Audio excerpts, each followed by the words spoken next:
Hola amigos, bienvenidos a nuestra serie Una autoridad política mundial. En la imagen estamos mirando una sesión de las Naciones Unidas y a continuación queremos mirar el siguiente capítulo de esta serie que titulamos Crisis planetaria a favor de la autoridad. Recordemos que estamos haciendo un estudio histórico bíblico de Apocalipsis capítulo 17. Vimos en el tema anterior, cuando está en minoría, hablamos de un manso cordero. Cuando está en igualdad, es un zorro mañoso. Nos acordamos de la fábula de Jean de La Fontaine, fabulista del siglo XVII, que nos cuenta de las mañas del zorro para tomar algo que tiene el cuervo. Allí el cuervo, trepado en los árboles, carga en su pico un pedazo de queso. Y el zorro pues adula al cuervo, haciéndole creer que su canto puede ser tan bonito como su plumaje. Y entonces el cuervo, al abrir la boca, suelta el queso, que es lo que más quería el zorro. Bien, lo que importa en este tema de estudio es que está pasando algo similar, con un zorro que quiere del cuervo que suelte aquella predisposición en contra de la Iglesia Católica. Acordémonos de Lutero cuando consideró al papado como el anticristo, en dos publicaciones que Lutero dio a conocer en 1520, a 3 años de haber clavado sus 95 tesis. Y desde hace un tiempo pues se ha movido como un zorro mañoso, particularmente desde los tiempos del Concilio Vaticano II. Pero aquí que queremos avanzar un poco más y acordémonos que estas frases, y la última en particular, ya gente lo está diciendo, cuando está en mayoría es un leopardo cruel. Bien, miramos acá imágenes de grandes dignatarios de la tierra, diferentes presidentes, princesas también, que tienen una característica, prácticamente todos, cuál es la de arrodillarse ante el sumo pontífice. Acordémonos que esto está prohibido en la palabra de Dios, según Hechos capítulo 10, cuando allí Cornelio, impresionado por la visita de un ángel, quien le dice que sus oraciones y limosnas habían sido aceptadas por Dios, este gentil, este soldado, hace llamar, por orden del ángel, al apóstol Pedro, que estaba a cierta distancia. Y al encaminarse Pedro, con cierta dificultad, tenía prejuicios contra el gentil, pues llega hasta la casa y allí entonces inmediatamente Cornelio hace lo que hace esta gente. Y es arrodillarse ante Pedro para adorarle. Y Pedro inmediatamente lo levanta. No lo hagas porque tú y yo somos hombres. Y entonces luego Cornelio le explica el motivo de la visita y Pedro pues le transmite el evangelio. Lo que importa en este punto es que Dios no autoriza que los humanos nos postremos ante otros humanos en señal de adoración. Y esto es una constante, particularmente de estos reyes y presidentes de diversos países, además de besar la mano y el anillo. ¿Por qué traemos esto? Porque se cumple el texto bíblico, o va en camino de cumplimiento, que es lo que nos importa de Apocalipsis 17, la gran profecía que tiene que ver con los eventos finales. Y los 10 cuernos que has visto son 10 reyes, representan las potencias civiles humanas, a los reyes y presidentes actuales en la tierra, que aún no han recibido reino, pero por una hora recibirán autoridad como reyes juntamente con la bestia. En algún momento próximo va a ocurrir que van a reinar juntos y vamos a ver en qué circunstancias. Miramos más todavía otras imágenes y aún e incluso el privilegio de poder hablar a autoridades, como miramos ahí también, pero también repasemos en el texto bíblico. Estos 10 reyes tienen un mismo propósito: entregarán su poder y su autoridad a la bestia. Y miramos acá también los papas, los últimos, desde Pablo VI en 1965, cuando él dirigió una locución en las Naciones Unidas. Lo mismo Juan Pablo II, Benedicto XVI y Francisco I. Sin advertir estas grandes potencias y reyes de la tierra, el cumplimiento de Apocalipsis que se aproxima. Cuando dice así, pues Dios ha puesto en sus corazones el ejecutar lo que Él se propuso. Dios permitió estas cosas, que se pongan de acuerdo y den su reino a la bestia. Solamente que cuando se pongan todos de acuerdo y sean mayoría, nos acordaremos de aquellas frases que cuando está en minoría o cuando está en igualdad, pero cuando está en mayoría es una pantera cruel o un leopardo cruel. Miremos entonces el poder de la autoridad política mundial desde los últimos tiempos. Miramos desde 1922. Acordémonos que el 11 de febrero de 1929, por el Concordato de Letrán, celebrado allí en Italia, el papado recupera los estados pontificios. Esto es su sector, sus hectáreas, 44 hectáreas, donde allí puede él reinar y reconocérsele como un estado secular, como cualquier otro estado. Y a partir de entonces comienza un proceso de crecimiento. Se va fortaleciendo la curación de la herida que ya había sido infligida en 1798. Y curación que 3 años más tarde, desde 1801, con el concordato celebrado con Napoleón, en adelante comienza el proceso de curación. Pero se hace más evidente en este último tiempo, desde 1929.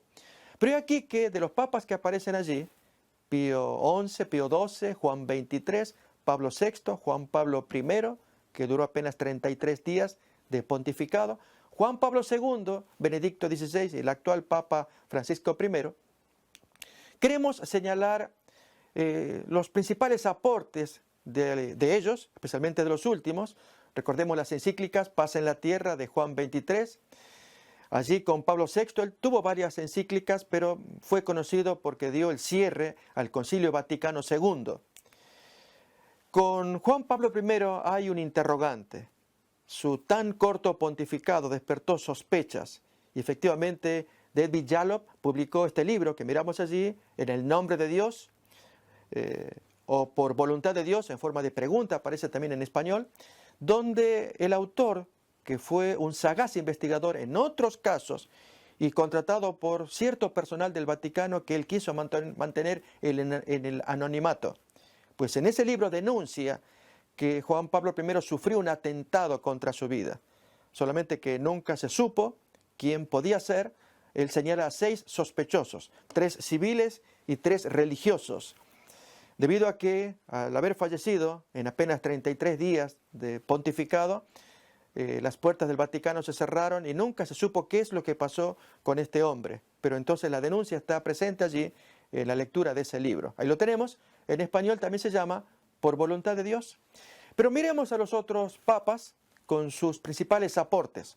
Ut Unum Sint, publicado en 1995 por Juan Pablo II.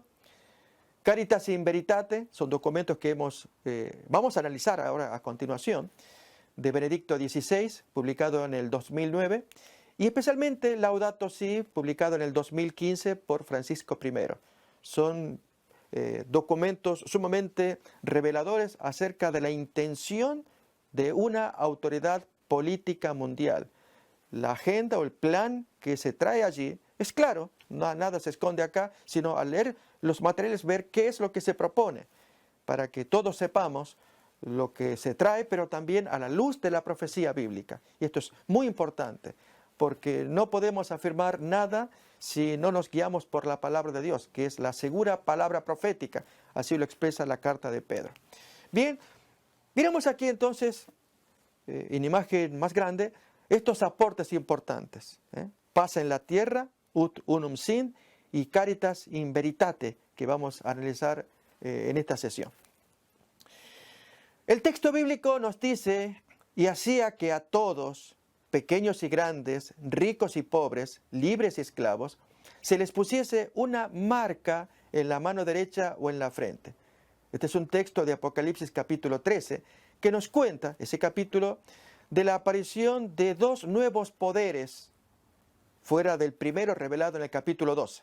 En el capítulo 12 se nos muestra al dragón, que allí miramos atrás al fondo, detrás de la famosa cúpula del Vaticano. El capítulo 12 pues revela a Satanás con 7 cabezas, el gran dragón, y entonces muestra el poderío, lo que hizo a lo largo del tiempo, pero aquí que el capítulo 12 culmina en una guerra que tiene contra el pueblo o remanente, los que quedan del pueblo de Dios.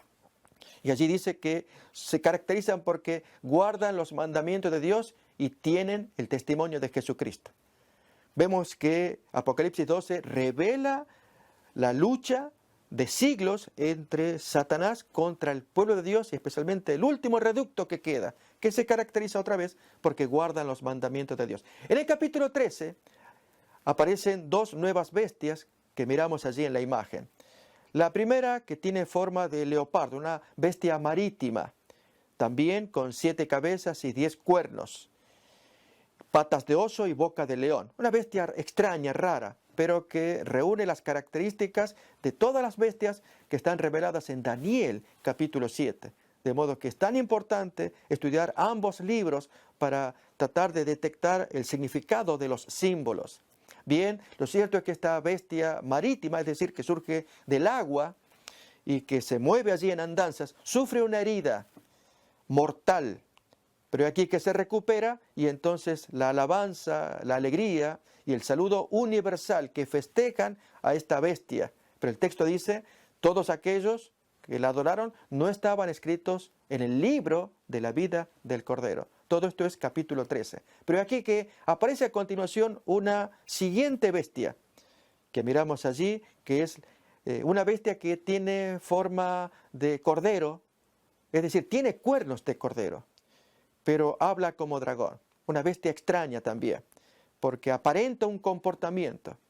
El animal podría parecerse al típico animal de Estados Unidos como es el bisonte o el búfalo, también, que tiene una fuerza, parece que habla como dragón, pero aquí que tiene unos cuernos típicos de un cordero. Lo cierto es que en el estudio de la palabra de Dios, de qué es lo que significa esta bestia marítima y qué es lo que significa la bestia terrestre, pues allí estamos poniendo los símbolos de ambos allí en sus espaldas para que tratemos de discernir el significado. Lógicamente, queda pendiente, como una promesa, de estudiar a fondo el capítulo 13 de Apocalipsis. Solamente que, como estamos en el capítulo 17, queremos avanzar un poco más. Y es que, tomando esta porción casi final del capítulo 13, de que se les pone una marca universal, otra vez el texto, que hacía que a todos, pequeños y grandes, ricos y pobres, libres y esclavos, no hay quien se escape, se les pusiese una marca en la mano derecha o en la frente.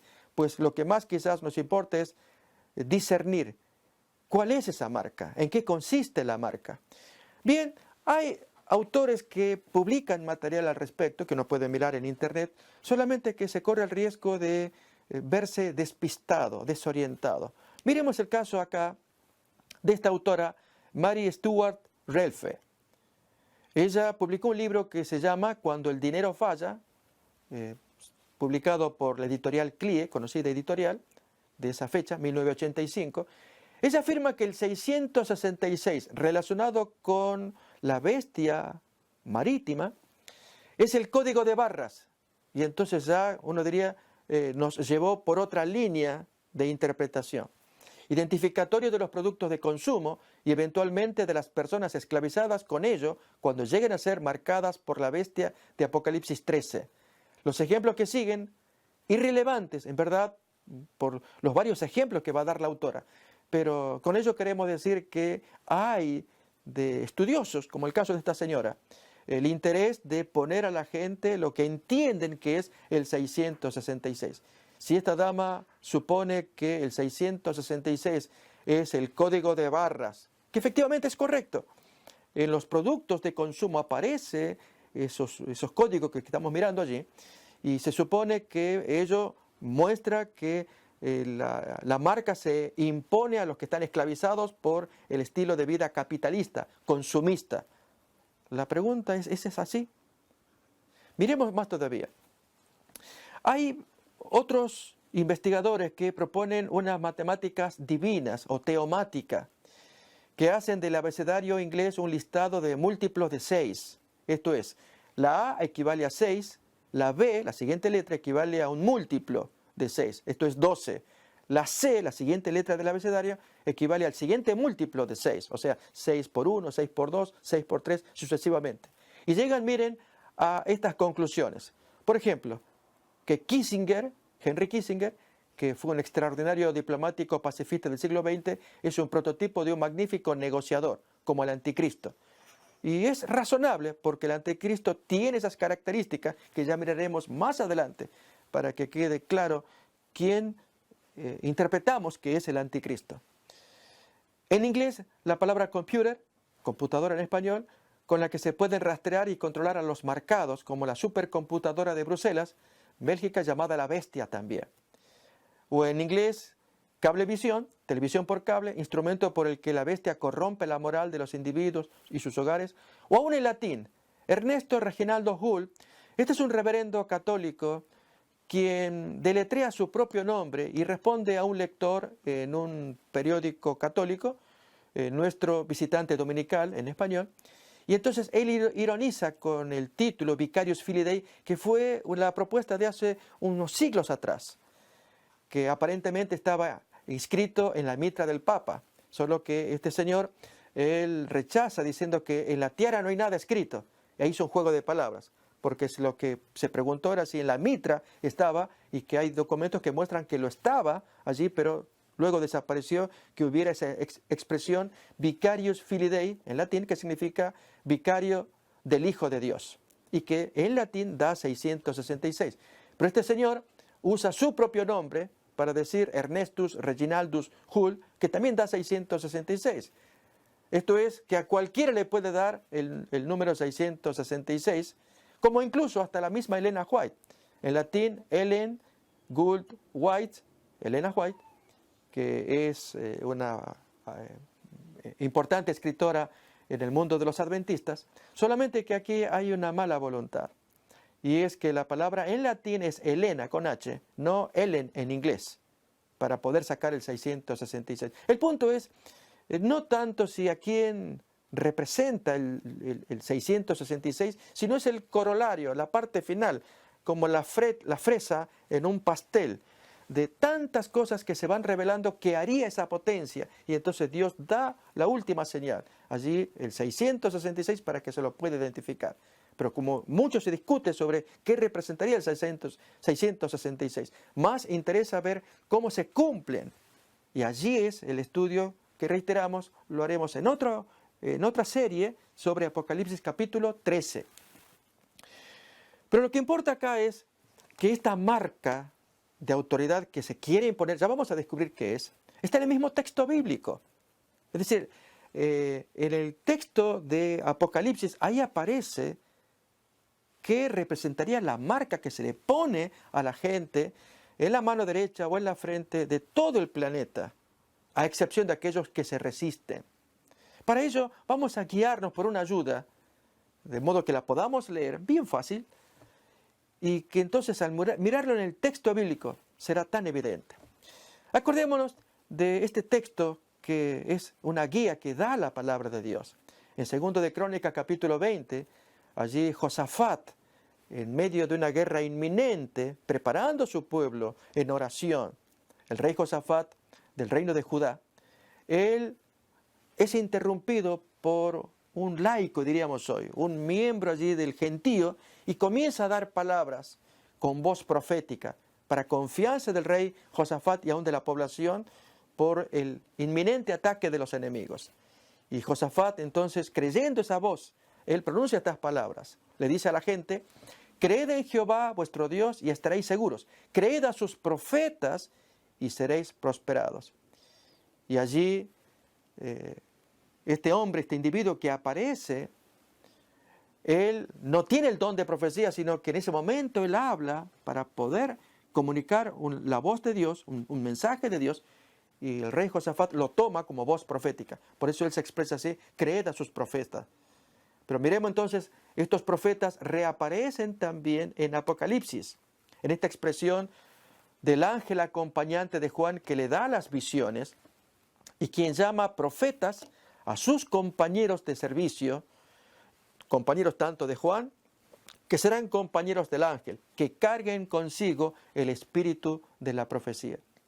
Y aquí es el punto importante: ¿dónde está ese espíritu de la profecía? ¿Quién lo tiene?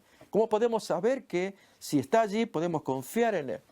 Bien, en el caso de este servidor que está hablando, y de muchos que creemos igual, hay revelación tan sorprendente que hace que el texto bíblico sea más claro, y por lo tanto vemos que allí se manifiesta parcialmente la voz profética o el espíritu de la profecía. Digo parcialmente porque hay más elementos, pero por lo menos en este caso, al traer luz sobre el texto para investigar o descubrir qué es eso de marca. Miremos pues, vamos a guiarnos por esta lectura que se llama Conflicto de los siglos. Allí en el primer párrafo está la clave. Leámoslo y comentémoslo. ¿Quién lo escribe? Es Elena White. Dice: después de amonestar contra la adoración de la bestia y de su imagen, esto es Apocalipsis capítulo 14, versículos del 9 al 11, la profecía dice así, versículo 12, y aquí lo ponemos ya directamente en el texto. Aquí está la paciencia de los santos, los que guardan los mandamientos de Dios y la fe de Jesús. En vista de que los que guardan los mandamientos de Dios están puestos así en contraste con los que adoran la bestia y su imagen y reciben la marca, se deduce que la observancia de la ley de Dios, por una parte, y su violación, por la otra parte, establecen la distinción entre los que adoran a Dios y los que adoran a la bestia. ¿Notamos? Tan simple razonamiento. Voy a invitar a que lo leamos directamente del texto bíblico para que advirtamos dónde está la marca que se va a imponer allí al planeta, a excepción de los que se resistan, porque han descubierto en la profecía que hay una amenaza tal y uno puede escapar de esta amenaza. Pues voy a citar entonces, vamos a leer directamente del texto bíblico, de Apocalipsis capítulo 14, desde los versículos 9. Creemos que es la amenaza más terrible que jamás se haya dado a los mortales. La amenaza de que ceder a semejante poder en la parte final de la historia humana producirá el desagrado absoluto de parte de Dios. Y si no, miremos, este es el mensaje que va a dar un tercer ángel que lo transmite al planeta, pero también da el escape. Leamos. Capítulo 14 de Apocalipsis, desde el versículo 9 en adelante, dice así: y el tercer ángel los siguió a los otros dos ángeles anteriores que daban mensajes universales, diciendo: si alguno adora a la bestia y a su imagen y recibe la marca en su frente o en su mano, él también beberá del vino de la ira de Dios que ha sido vaciado puro en el cáliz de su ira. Notemos, está pura la ira de Dios en un cáliz que lo va a derramar en las plagas. Y será atormentado con fuego y azufre delante de los santos ángeles del Cordero. Noten otra vez la amenaza solemne contra semejante acción de ceder a un poder que impondrá a fuerzas una marca. Sigue más la lectura. Y el humo de su tormento sube por los siglos de los siglos. Tratemos de imaginar cuán severa es la amenaza de Dios contra esta alta traición, como vamos a mirar a continuación. Y no tienen reposo de día ni de noche los que adoran a la bestia y a su imagen, ni nadie que reciba la marca de su nombre. No hay reposo, siguen sufriendo. ¿Cuál es el escape? Los da a continuación. Aquí está la paciencia de los santos, los que guardan los mandamientos de Dios y la fe de Jesús. Versículo 12. Bien, con esto vemos entonces que hay dos grupos. Nos decía aquí esta lectura que tenemos en la pantalla. Dice más todavía. Vemos acá el rasgo más característico de la bestia y por consiguiente de su imagen que le va a acompañar, es la violación de los mandamientos de Dios. Si nos acordamos, en el tema anterior se habló de que el anticristo se caracterizaría, y lo vamos a leer a continuación, porque es el inicuo, el misterio de la iniquidad, el hombre de pecado. Son expresiones de 2 de Tesalonicenses capítulo 2. Lo llamativo es que solamente en griego, en el original, se aprecia la expresión anomía, que significa transgresión de la ley, o el transgresor de la ley. Leamos completo el pensamiento que tenemos ahí. El rasgo más característico de la bestia y por consiguiente de su imagen es la violación de los mandamientos de Dios. Daniel dice del cuerno pequeño, o sea del papado, pensará en cambiar los tiempos y la ley. Daniel 7:25. Y San Pablo llama al mismo poder el hombre de pecado, allí en 2 de Tesalonicenses 2:3 en griego, que se lee así, el hombre de la transgresión de la ley. O cuando dice el misterio de iniquidad, también allí en el mismo capítulo de Tesalonicenses, es el misterio de la anomía en griego, el misterio de la transgresión de la ley. Y luego en el versículo 8, que se levantará aquel inicuo. E inicuo, versículos 7 y 8, habla de el anomos en griego, que es el transgresor. Por lo tanto, en la parte final de la historia, se va a levantar un poder que ataque la ley de Dios, el gran transgresor de la ley de Dios. Sigamos leyendo. Una profecía, la de Daniel, es complemento de la otra en Apocalipsis. Solo adulterando la ley de Dios podía el papado elevarse sobre Dios. Y quien quiera que guardase a sabiendas la ley así adulterada, daría honor supremo al poder que introdujo el cambio. Tal acto de obediencia a las leyes papales sería señal de sumisión al Papa en lugar de sumisión a Dios y en consecuencia alta traición. Adulterando la ley, vamos a ver acá, miremos, Tomás de Aquino, muerto en el año 1274, en su Suma Teológica en la cuestión 122, el artículo 4 en la parte 2.2, dijo así: en la nueva ley, la observancia del día del Señor tomó el lugar de la observancia del sábado. Es decir, la observancia del nuevo día, del día del Señor, o sea, el domingo, tomó lugar de la observancia del sábado, no en virtud del precepto, o sea, el cuarto mandamiento, sino por institución de la Iglesia. En otras palabras, Tomás de Aquino, famoso doctor de la Iglesia Católica, pues allí claramente menciona que el cambio del sábado al domingo no fue por un mandato, un precepto bíblico, sino porque la Iglesia lo instituyó. O aún en el mismo Catecismo del Concilio de Trento, del año 1566, en el capítulo 4, cuestión 18, afirma lo siguiente: ha parecido bien a la Iglesia de Dios que la celebración religiosa del sábado fuese transferida al día del Señor. Notemos, allí claramente se afirma que es la Iglesia la que ha cambiado los 10 mandamientos, pero particularmente el mandamiento del descanso del sábado. Esto es, en la ley de Dios aparece como cuarto mandamiento, en el catecismo aparecerá como tercero, porque hay una variación allí en los mandamientos.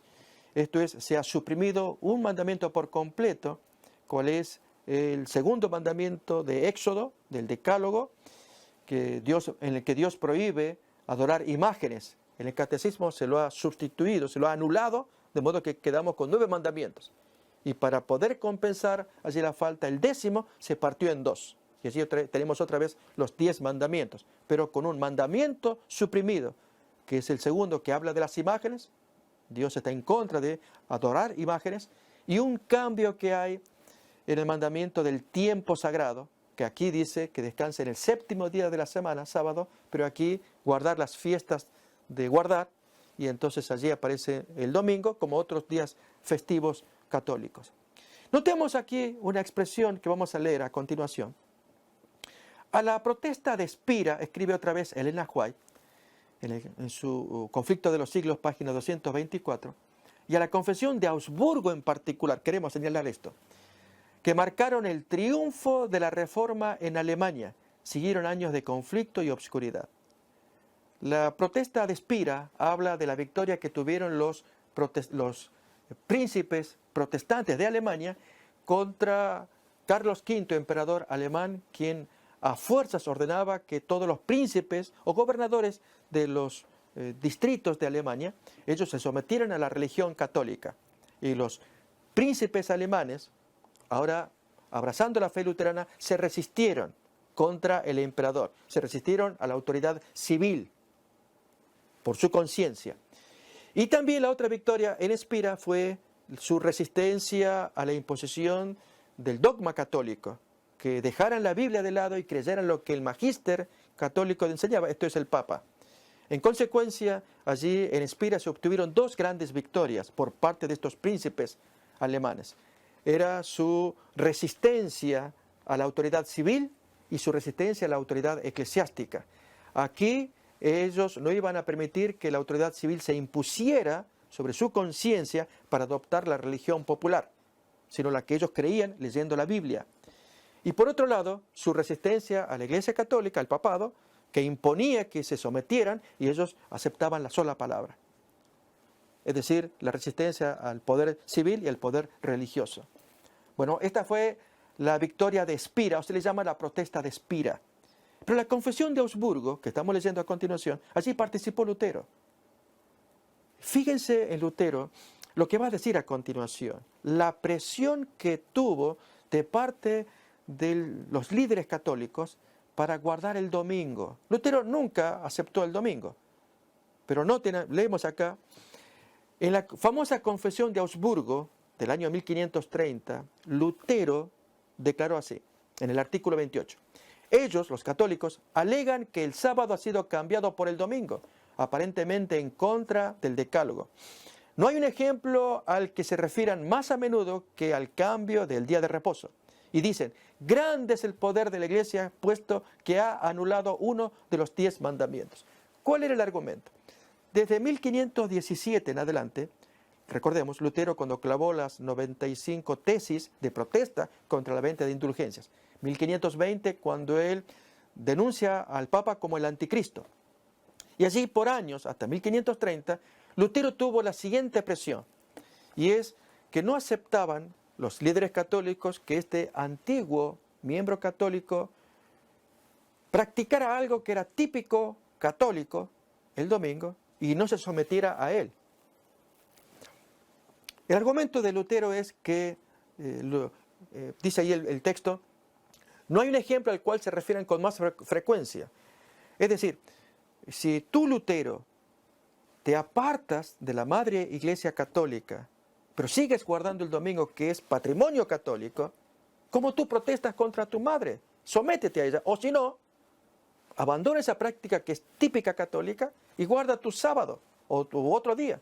Bien, Lutero jamás aceptó esa idea. Él, es más, se resistió a guardar el sábado. Como anécdota histórica, recordemos que él tuvo grave conflicto con otro sacerdote ex católico. Nos referimos a Osvaldo Gleit. Gleit fue católico como Lutero, abrazó la fe luterana, pero es aquí que en el espíritu de investigación que Gleit traía, descubrió en la Biblia más elementos, y entre ellos el bautismo por inmersión. Y Lutero no aceptaba, él creía como católico, como antiguo católico, que el bautismo tenía que ser por aspersión y aún para niños. Pero es aquí que Gleit avanzaba y entonces abrazó la fe de los anabaptistas, que eran el nombre que se les daba en ese tiempo, a aquella gente que bautizaban ahora por inmersión, como ordena la palabra. La palabra bautizar deriva del griego, baptizo, que significa sumergir. Por lo tanto, el bautismo es por inmersión. Pero aún más, Osvaldo Gleit avanzó en su espíritu de investigación y descubre en la Biblia que el día que Dios ordena no es el domingo, sino el sábado.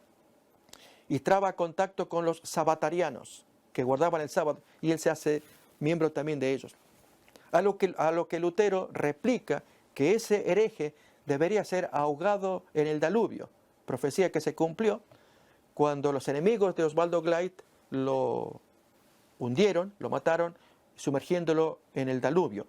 Como anécdota recordemos, ambos murieron el mismo año, 1546. Uno absolutamente enemigo del sábado, el otro defendiéndolo. Pero aquí el punto es que el conflicto que Lutero traía allí y lo expresa en la Confesión de Augsburgo. Y es lo que él cuenta, el peso, la tristeza que tenía del ataque católico, que reconocía el cambio que habían hecho en los 10 mandamientos y que el domingo era patrimonio católico. Si es así entonces, ahora viene el punto para descubrir la marca de la bestia, la marca de autoridad. Bien, sigamos leyendo esta lectura bíblica que nos va a inspirar. Dice más todavía, y que ninguno pudiese comprar ni vender, sino el que tuviese la marca o el nombre de la bestia, o el número de su nombre. La pregunta que nos hacemos es, ¿en qué consiste pues la marca? Pues es una marca de autoridad, una marca de fábrica, decimos. Así como cuando hay alguna compañía que maneja algún producto y tiene su marca y que la caracteriza. La gran marca que caracteriza a la Iglesia Católica es haber cambiado los 10 mandamientos.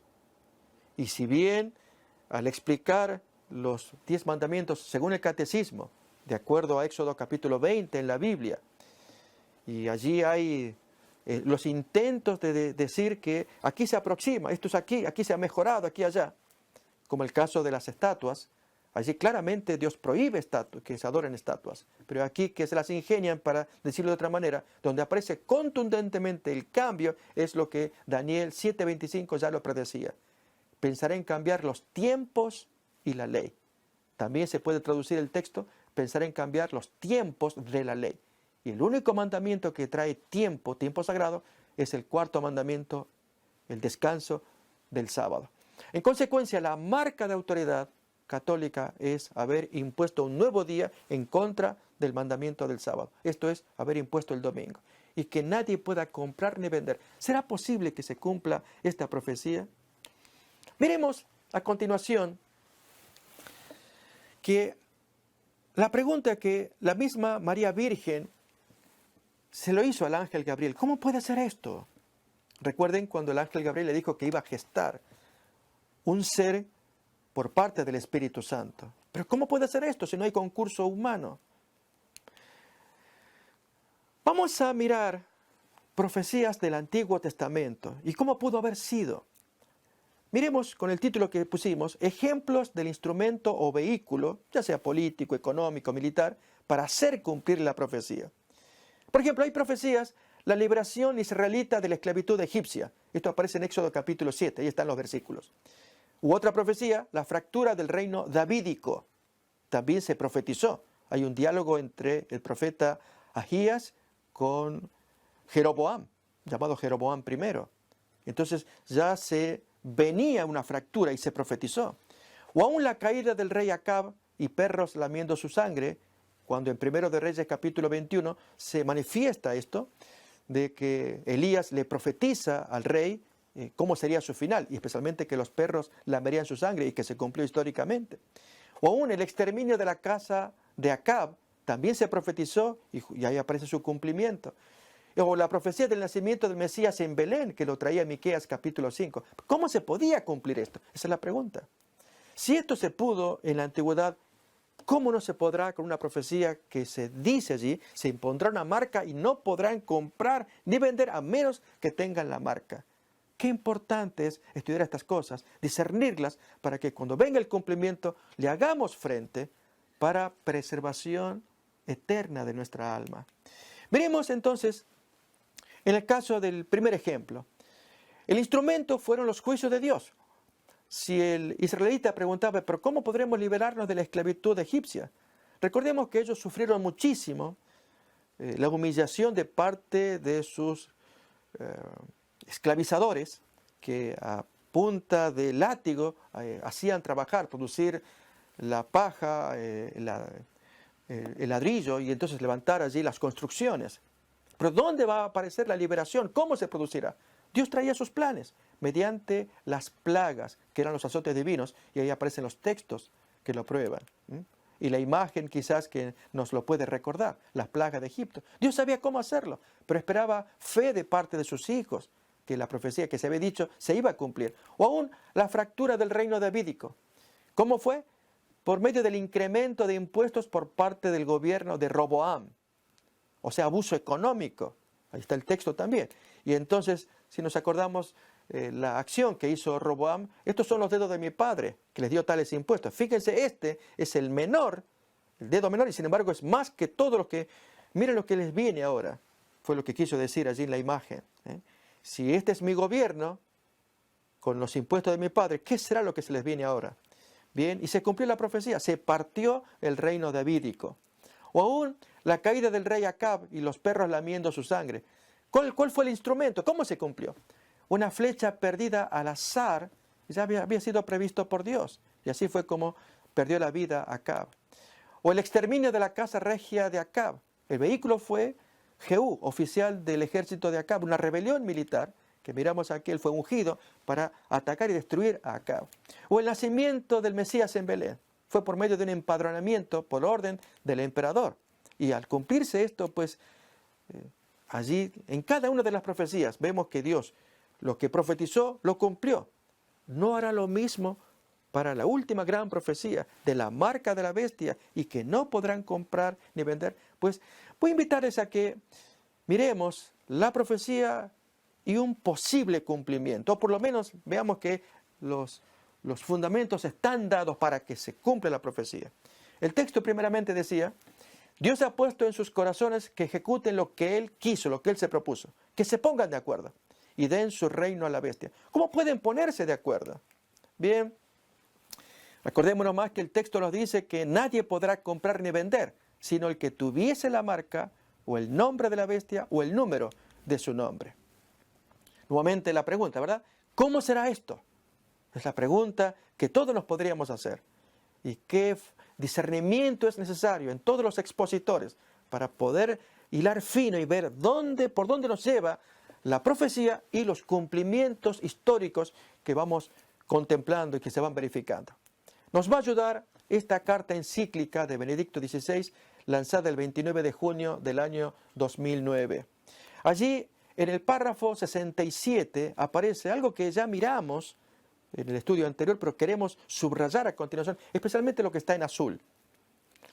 Notemos que en 2, 4, 6 ítems está mirando un plan universal, planetario. Como se puso arriba, el objetivo mesiánico, salvar el planeta. ¿De qué modo? Dice así en el párrafo 67 de la encíclica: para gobernar la economía mundial, para sanear las economías afectadas por la crisis, si era mundial la primera, locales son las siguientes, para prevenir su empeoramiento y mayores desequilibrios consiguientes, para lograr un oportuno desarme integral, la seguridad alimenticia y la paz, para garantizar la salvaguardia del ambiente y regular los flujos migratorios. Y ahí viene entonces la exhortación. Urge la presencia de una verdadera autoridad política mundial, como ya fue esbozada por mi predecesor, el beato Juan XXIII, en su encíclica de 1963, La paz en la tierra. Nuevamente en azul abajo. Dicha autoridad deberá estar reconocida por todos, que se la cedan, que entregarán su poder, su autoridad, decía la profecía, a la bestia.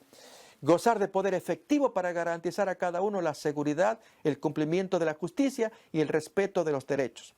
Obviamente debe tener la facultad de hacer respetar sus propias decisiones a las diversas partes. Y para hacerse respetar, este poder no tiene ejércitos.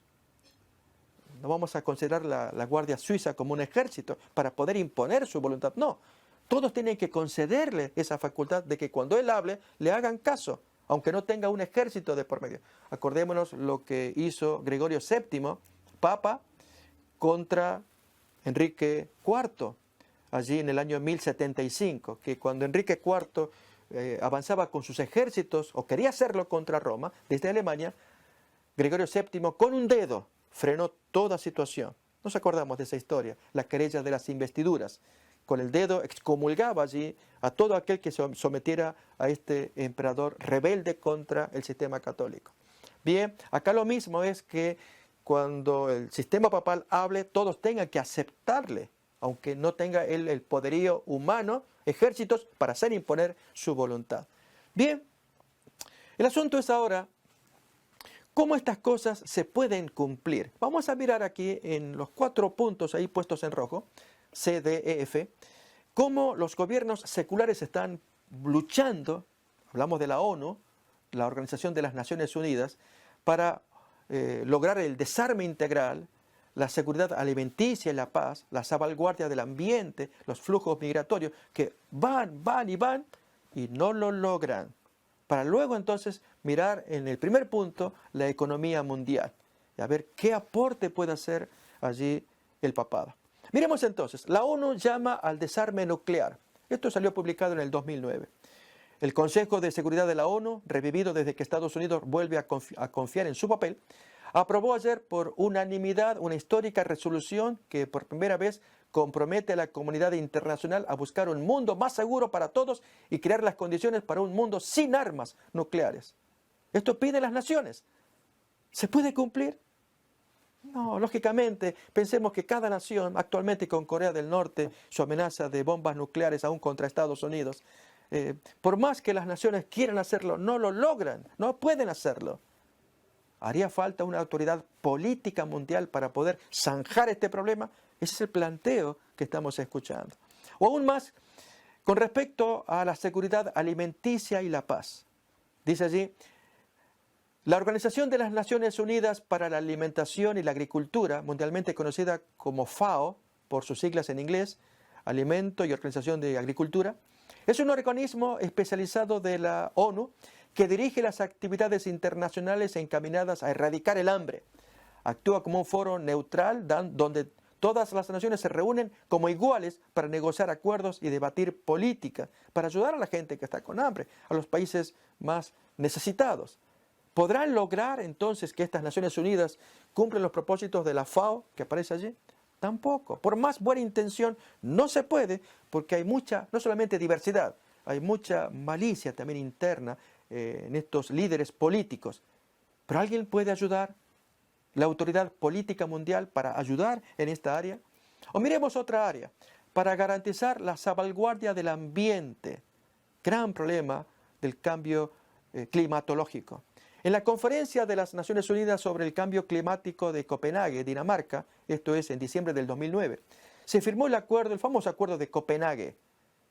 Este establece un proceso para que las partes que indiquen su apoyo al acuerdo y durante 2010, más de 140 países lo hicieron. Más de 80 países también brindaron información sobre sus metas nacionales de reducción de emisiones y otras acciones de mitigación para favorecer el clima del planeta. Pero aquí que Estados Unidos se resistió, como es de noticia pública. El presidente anterior, Obama, estaba de acuerdo con este tratado y los posteriores que se hacen año a año, pero el actual presidente Trump, él se opone.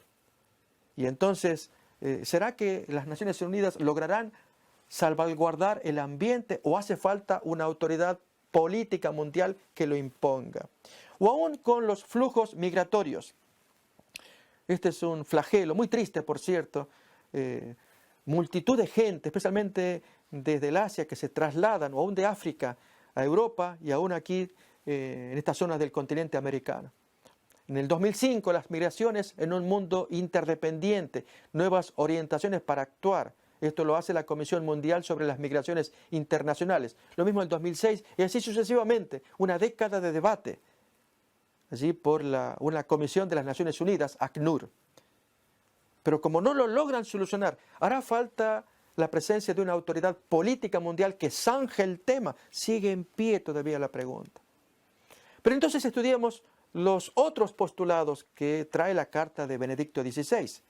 Para gobernar la economía mundial, leemos abajo, para sanear las economías afectadas por la crisis, para prevenir su empeoramiento y mayores desequilibrios consiguientes de la economía mundial y local, ¿hará falta una autoridad política mundial?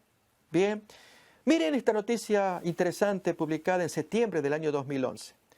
¿Pueden salvar al mundo los premios Nobel de Economía? Hubo una conclusión, cumbre de mentes brillantes que se reunieron en Alemania en ese año y pasó algo muy interesante y triste a la vez. Miremos. Aquí están personajes famosos, Mundell, Stiglitz, McFadden. La ciudad de Lindau, Alemania, albergó durante 4 días, en agosto del año 2011, una reunión de 17 premios Nobel de Economía, de los 36 que aún viven, y 350 estudiantes de doctorado o postdoctorado en economía de 60 países. ¿Cuál fue la conclusión de estas mentes brillantes? ¿Pueden salvar al mundo gente de economía y premios Nobel y doctorados? Las mentes más brillantes de la economía están divididas y al mismo tiempo desconcertadas por lo que llamaron el fracaso de la disciplina de la economía, con todos sus modelos y teorías, y pronostican la llegada de una de las mayores calamidades económicas en la historia. ¿Y quiénes participaron? Estos personajes famosos allí, alguno autor del euro, etcétera, que proponen modelos, pero quienes otros dicen, no funciona, no hay salida. ¿Será que la autoridad mundial lo podrá traer? Por ese tiempo se levantó un movimiento popular. Si nos acordamos, el Occupy Wall Street. Fue un movimiento de protesta pacífico iniciado en septiembre 17 del año 2011 en el Zuccotti Park frente al Wall Street en Nueva York, en Estados Unidos. 10 días más tarde aparece entonces la protesta contra el sistema financiero y desigualdad económica en 52 países adicionales a lo que había empezado allí en Nueva York. Boston, San Francisco, Los Ángeles, Portland, Chicago, 52 países que se iban sumando. ¿Sumando para qué? Vemos en la imagen en una que dice Occupy Wall Street. Vamos a ocupar allí Wall Street. Y la imagen que está a la derecha, querido 1%, refiriéndose a los ricos. Nos hemos dormido por un rato. Ahora nos despertamos. Sinceramente, el 99%, que abarca toda la gente pobre o de media para abajo, que protestan contra estos ricos que tienen en sus manos el mayor poderío económico, la posesión de dinero y de bienes también, y que la gente pues pide una distribución más justa de las riquezas. Y toda esta gente, cientos de miles de personas, movimiento que había empezado en Madrid para mayo, 15 de mayo del año 2011 también. Allí, unos meses más tarde, 4 meses, aparece en Estados Unidos y comienza a crecer, dijimos en 10 días, ya en 52 países en Estados Unidos, pero en un mes, leemos ahora, similar protesta conocida como la Furia en 1051 ciudades de 90 países. El único lugar, era un movimiento pacífico, el único lugar donde hubo estragos fue en Italia. Y allí el alcalde quedó avergonzado, porque en el resto de los países, miremos un ejemplo en la Puerta del Sol, en Madrid, España, la multitud de gente que protesta por el cuadro triste, muy desanimante, de que no hay solución para esta economía tan desigual, a excepción de la autoridad política mundial, que en el 2009 ya había publicado un documento diciendo, denme las manos, urge que nos den el poder de autoridad política mundial, pero de una manera consensuada, con consentimiento de partes, y nosotros arreglamos la situación.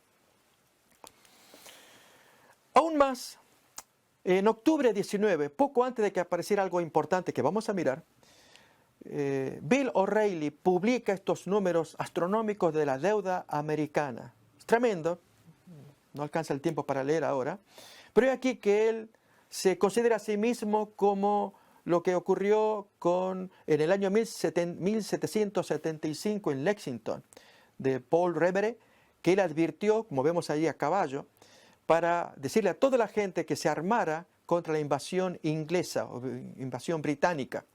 Bueno, él también se siente igual, allí en puntos de conversación que dirige este señor, y entonces dice, se nos viene una invasión. ¿Cuál es? La bancarrota se está viniendo contra este país. Y él lo advierte por los números que aparecen allí. El país americano, Estados Unidos, a punto de caer. Y si cae acá, ¿quién lo salva? Bien, apareció el documento entonces de una de las oficinas del Vaticano. En el original italiano al costado, en español, por una reforma del sistema financiero y monetario internacional en la perspectiva de una autoridad pública con competencia universal.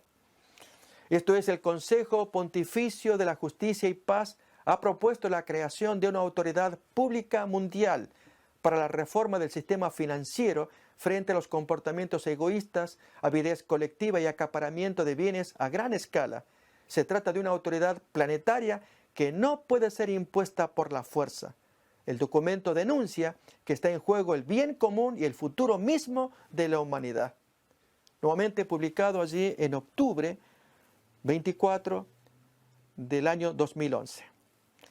Este tema, que vamos a analizarlo en detalle en la siguiente emisión, queremos con ello decir que el papado hasta este momento, estamos hablando desde el año 2011, que se produjeron varios asuntos. Ya habíamos visto la posición de los premios Nobel, agosto del año 2011, que decían no hay salida para el desastre económico que se viene. Aún el movimiento popular Occupy Wall Street, que estaba diciendo algo similar, que el vulgo, el pueblo, la gente, la masa popular, estaba pidiendo soluciones a este tema de la desigualdad económica y la distribución de las riquezas, y que esto se le llamó la furia, porque fue algo mundial en octubre 15 del año 2011. Esto es, octubre 19 dijimos, la nota de Bill O'Reilly, que no pudimos leer, del desastre económico que atraviesa el país en ese tiempo, y esto siguió en deuda todavía, hasta que se publica este documento desde una de las oficinas del Vaticano que fue un impacto mundial también. Y es reafirmar la carta encíclica del año 2009 de Benedicto XVI. Y aún más, conocer la reacción de Benedicto XVI, que le desagradó que se hubiera publicado el documento. Quien lo hizo fue un cardenal, Turkson, y él se animó a hacerlo.